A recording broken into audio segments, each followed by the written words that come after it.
Welcome to Night World.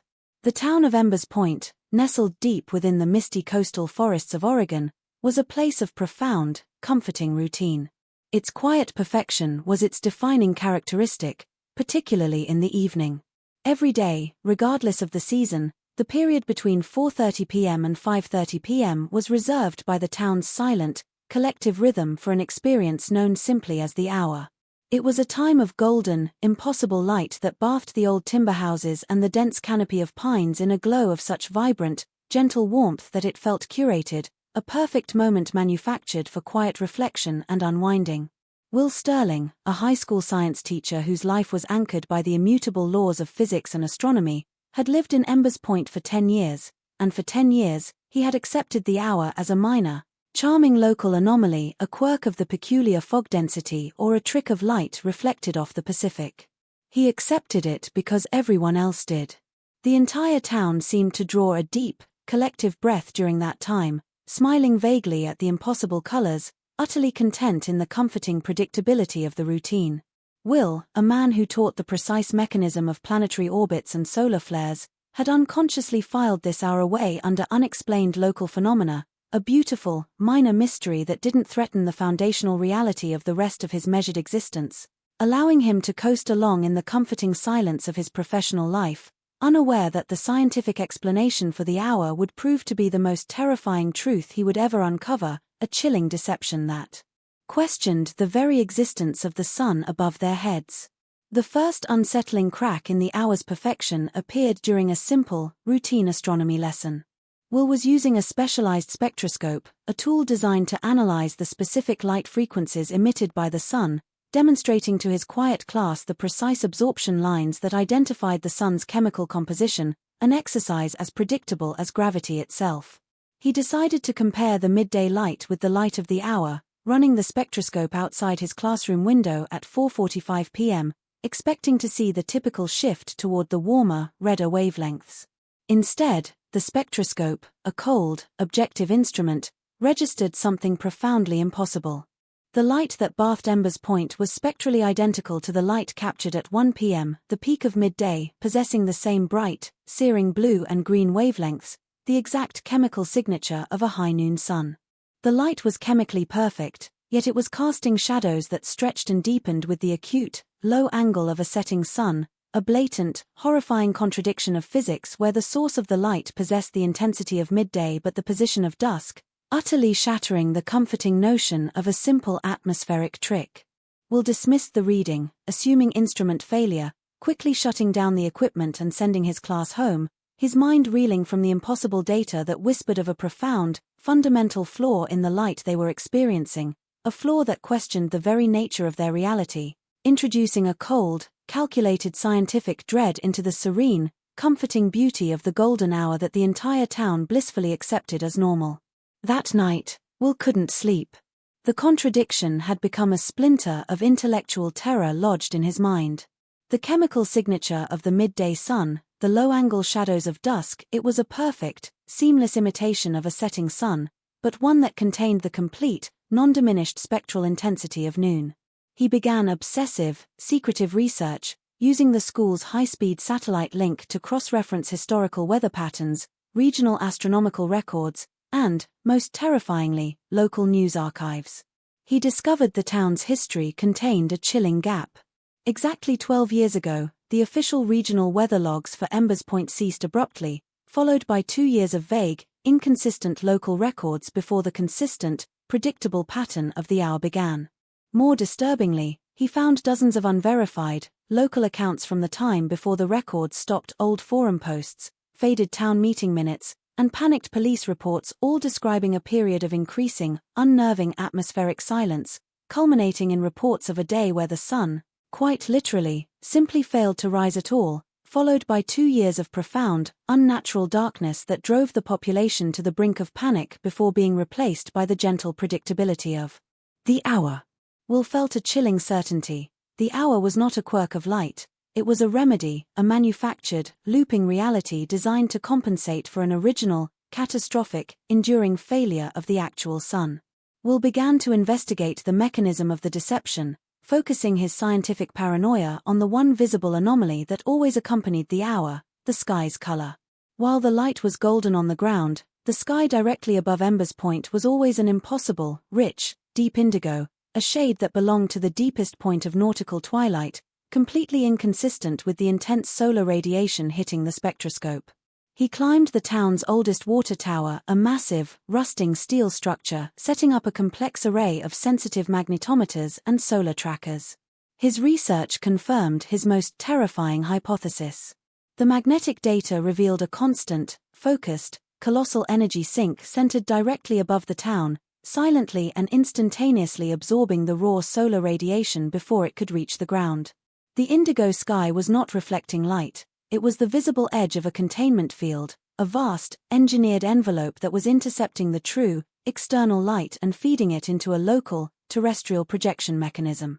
The light they were experiencing, the hour, was not coming from the sun at all. It was a localized replay, a perfect, energy-intensive simulation, a comforting lie manufactured by an unseen force to preserve the sanity and routine of the small, isolated town, confirming that the real sun had indeed vanished years ago, replaced by a sophisticated, artificial substitute. The full weight of the deception crashed down on him, paralyzing him with its cosmic dread. He was living in a simulation, a small pocket of normalcy maintained by an unknown agency powerful enough to alter celestial mechanics and defy the laws of thermodynamics. He attempted to share his findings with the town council, presenting the irrefutable spectral data, the magnetic anomalies, and the chilling historical records. They listened with polite, distant indifference, their eyes calm, their responses vague and unsettlingly harmonious. "The hour is simply our local blessing," Will, the mayor, a man named Mr. Thorne, stated with a gentle, final smile. "We don't question blessings." The town's collective complacency was absolute. They did not want their beautiful lie questioned, and their unwavering acceptance acted as a second, psychological containment field, isolating Will in his terrifying scientific truth. He realized the agency wasn't just manipulating light, it was manipulating memory and desire, tailoring the environment to produce maximum, unquestioning compliance. And that every resident of Ember's Point was either a willing participant in the lie or an unknowing subject whose memories of the original, terrifying darkness had been successfully overwritten by the gentle beauty of the perpetual 4:30 p.m. to 5:30 p.m. replay. He knew he couldn't leave. The magnetic field anomaly was strongly localized, suggesting that the truth beyond the perimeter of the indigo sky was the unfathomable, eternal darkness that the simulation was meant to protect them from. His only option was to find the source of the simulation, the terrestrial projection mechanism that sustained the lie. He focused his investigation on the town's single, isolated landmark that always lay directly beneath the center of the magnetic sink, the old lighthouse, decommissioned decades ago, its light bulb removed, standing sentinel on the jagged, rocky cliffs overlooking the perpetually turbulent Pacific. The lighthouse, structurally and geographically perfect, was the only point that offered both height and isolation, making it the ideal projector for a town-wide, localized light field. The town's aversion to the lighthouse was another subtle clue. Children were forbidden from approaching it, and the path leading to the cliffs was always overgrown, a silent, institutionalized barrier against the mechanism of their beautiful, terrible reality. The chilling certainty that the old lighthouse was the terrestrial projector for the synthetic daylight propelled Will into a terrifying, secretive mission.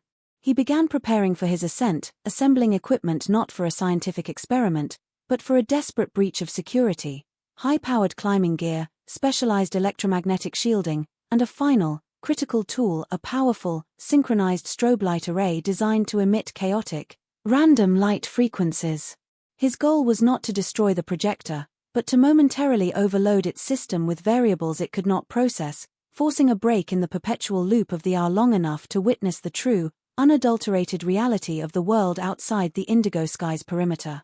He knew the risk was immense. Momentary exposure to the true darkness might break his mind, or the controlling agency might react violently to the threat of exposure, but the consuming need for the truth outweighed all fear. His first attempt to approach the lighthouse confirmed the severity of the psychological barrier protecting the mechanism. He drove his old, beat-up sedan toward the cliffside road just after the hour, when the synthetic light had faded into the expected, predictable nighttime. The road, usually accessible, was suddenly and inexplicably impassable. A massive, dense layer of fog, unlike any natural coastal fog, had settled precisely over the path leading to the lighthouse, a curtain of thick, silent vapor that defied penetration. He attempted to walk through it, but the fog was unnaturally heavy, almost solid, instantly severing the connection between his senses and the world. He felt an intense, crushing wave of existential anxiety and disorientation, a panic that made him physically collapse, whispering terrifying, irrational warnings directly into his mind. Go back. Stay quiet. The light is safe.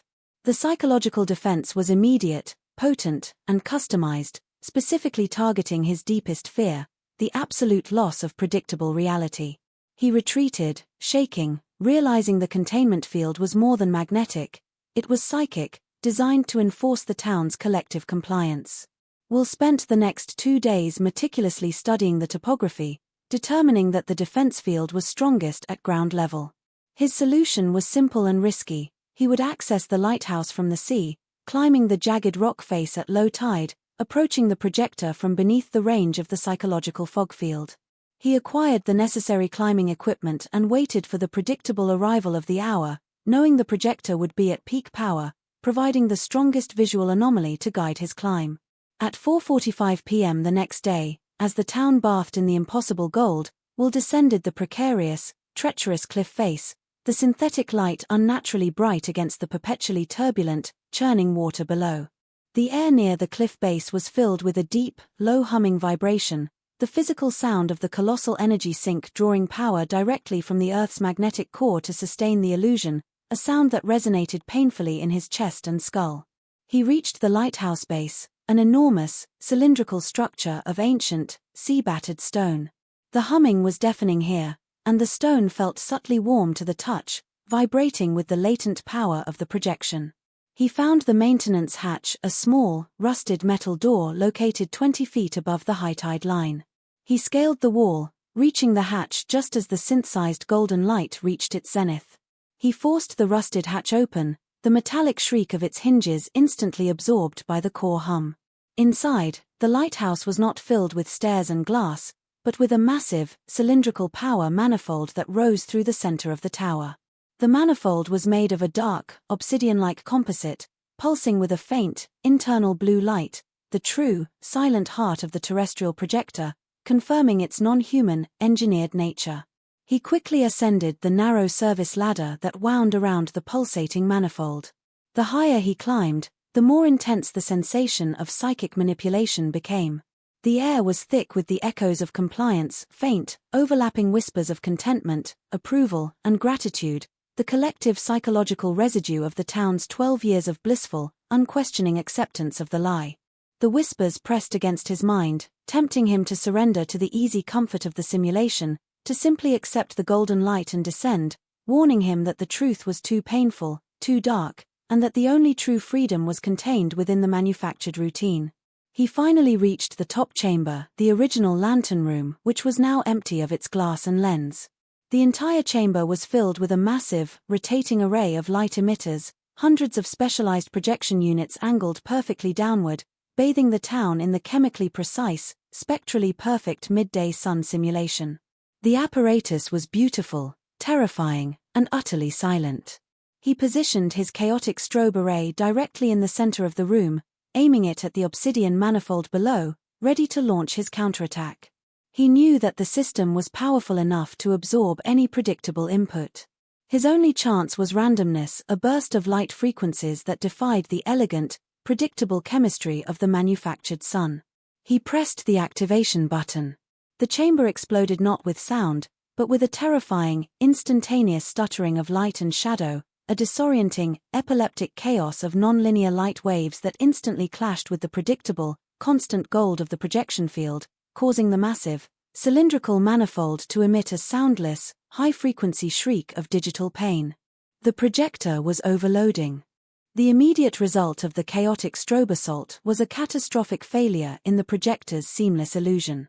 The synthetic gold light that had comforted Ember's point for 12 years flickered, sputtered, and died, plunging the entire town into an instant, absolute, and terrifying blackout. Will, high up in the lighthouse lantern room, was thrown back against the stone wall by a powerful surge of localized electromagnetic energy, his mind reeling from the sudden, profound shock of the darkness. The intense hum of the obsidian manifold below had ceased, replaced by the chilling, ominous sound of cracking and groaning stone. The architecture of the lighthouse, strained past its breaking point, was beginning to fail. The town below, stripped of its beautiful lie, was now experiencing the unfathomable, true darkness that had reigned for over a decade, and the collective psychological defense mechanism immediately went into a panicked, frantic override, manifesting as a sudden, intense spike of fear that Will felt like a physical pressure wave hitting the tower. He knew he couldn't stay in the tower. The failing projector was now a massive, unstable energy sink, threatening to collapse and take the cliff with it. He scrambled down the service ladder, the air thick with the smell of scorched ozone and hot metal, descending through the immense, structural groaning of the cylindrical core. When he reached the access hatch, he realized the magnitude of his success and the severity of the threat. The lighthouse structure itself was beginning to fracture, but the magnetic containment field above the town was still active, desperately struggling to reform the synthetic light and restore the compliance. He needed to escape the immediate blast radius and find a neutral observation point.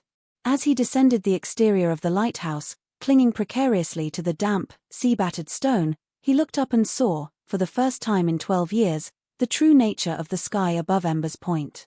It was not the beautiful, rich indigo he had documented. It was an absolute, featureless black void, a suffocating, lightless curtain that seemed to stretch infinitely, absorbing the stars and the moon, confirming the original, terrifying cataclysm. The actual sun had not just set, it had failed, and the world was now a dead, lightless sphere, shielded only by the benevolent but terrifying mechanism that had been running its perfect, synthetic loop. As he reached the safety of the rocky beach below, the chaos in the town intensified. Sirens began to wail, a desperate, cacophonous sound of genuine human panic that pierced the unnatural silence. The psychological defense field, released from the projector's control, lashed out violently, manifesting as localized, hyper-realistic auditory hallucinations aimed at breaking Will's sanity. He heard voices, the collective whispers of the town council, including the smooth, placid voice of Mr. Thorne shouting warnings directly into his mind. "You killed the light, Will. You have condemned us to the cold. The darkness remembers."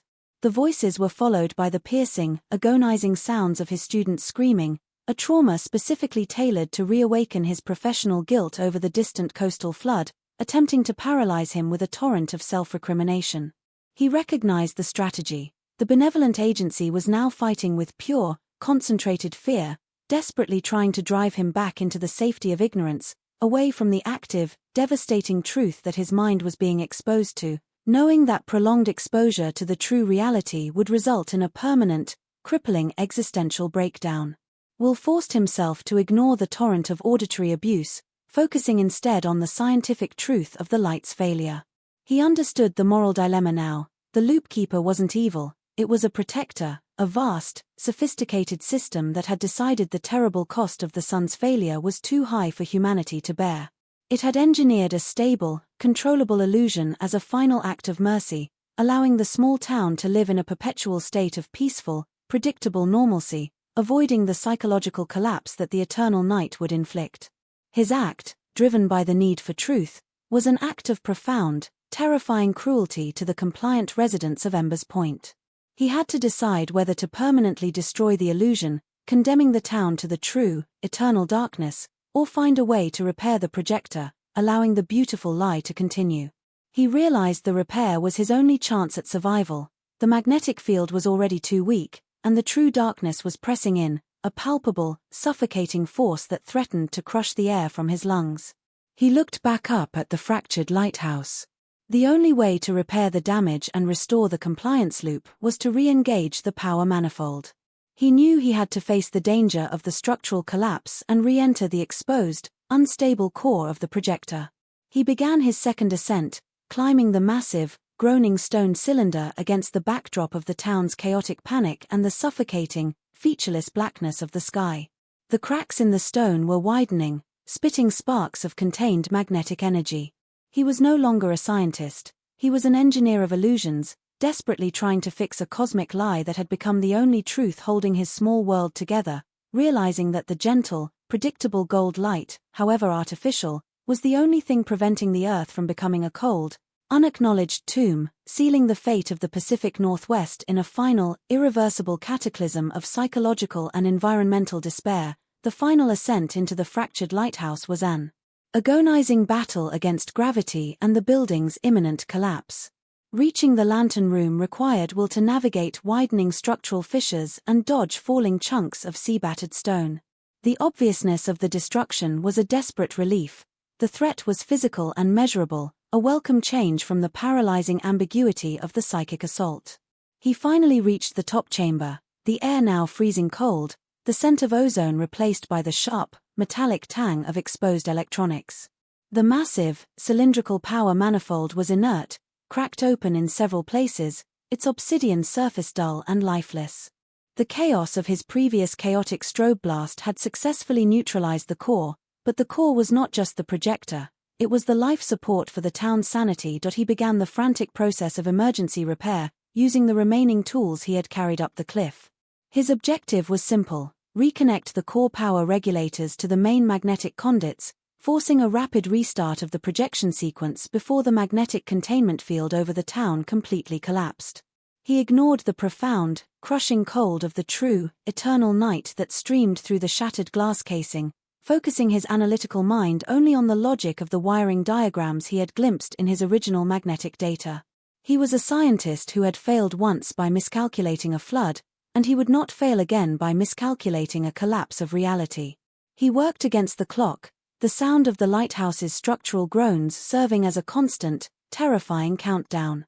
As he worked, threading thick, high-voltage wires into the cracked ports of the obsidian manifold, the true darkness began its final assault. It was not merely the absence of light, it was a crushing, metaphysical void. The profound featureless blackness of the sky seemed to collapse inward, pressing against the lighthouse, and Will felt an overwhelming existential despair that dwarfed all the previous psychological attacks.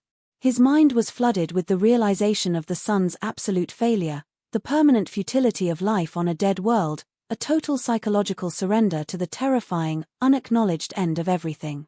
He felt himself losing focus, his hands trembling, the sheer volume of cosmic dread threatening to pull him away from his task and into the apathy of eternal night.